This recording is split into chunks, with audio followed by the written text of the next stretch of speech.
In the land of palm trees and dry bones, cannibalism wasn't a myth, it was tradition. This is the history of cannibalism in the South Pacific.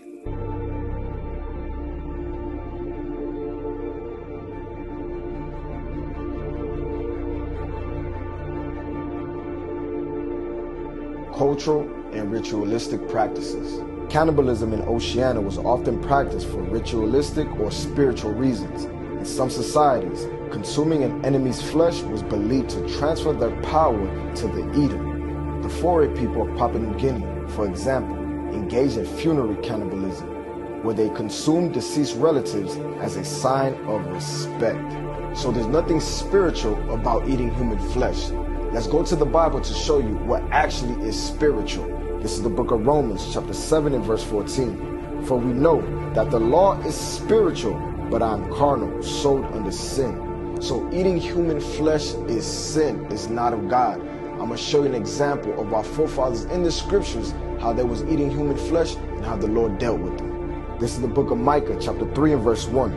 And I said, hear, I pray you, O heads of Jacob, and ye princes of the house of Israel. Is it not for you to know judgment, who hate the good and love the evil, who pluck off their skin from off them, and their flesh from off their bones, who also eat the flesh of my people, and flay their skin from off them, and they break their bones and chop them in pieces, as for the pot, and as for the flesh in the cauldron. Then shall they cry unto the Lord, but he will not hear them. He will even hide his face from them at that time, as they have behaved themselves ill in their doings. The Kuru epidemic. Among the Foray people in Papua New Guinea, the practice of consuming human brains led to the spread of Kuru, a fatal neurodegenerative disease caused by prions. The epidemic peaked in the mid-20th century before declining due to external pressures to abandon the practice. The Kuru disease is biblical.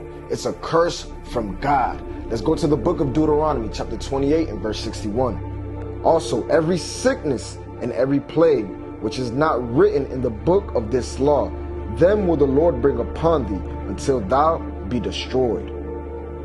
Fiji's reputation as the Cannibal Isles. Fiji was historically known as the Cannibal Isles due to its widespread cannibalistic practices. One of the most infamous figures, Ratu Udre, a 19th century Fijian chief, reportedly consumed the flesh of hundreds of people and kept stones to count his victims. So let's find out, according to the scriptures, if eating human flesh is an honorable thing. Let's read the book of Leviticus, chapter 17 and verse 14. For it is the life of all flesh, the blood of it is for the life thereof. Therefore I said unto the children of Israel, ye shall eat the blood of no manner of flesh, for the life of all flesh is the blood thereof. Whosoever eateth it shall be cut off.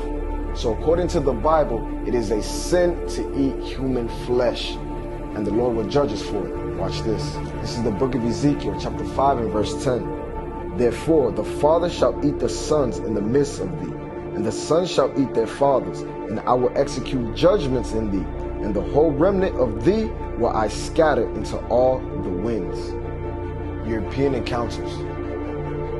European explorers and missionaries in the 18th and 19th century were often horrified by reports and first-hand encounters with the cannibalism in Oceania.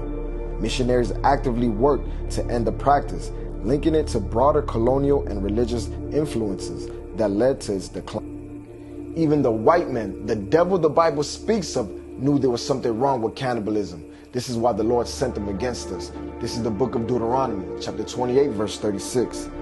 The Lord shall bring thee and thy king, which thou shalt set over thee, unto a nation which neither thou nor thy fathers have known, and there thou shalt serve other gods, wood and stone.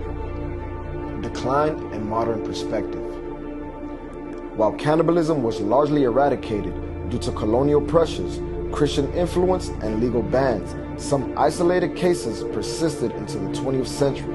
Today, the topic is viewed with historical curiosity and cultural sensitivity, as it is deeply tied to indigenous traditions and spiritual beliefs.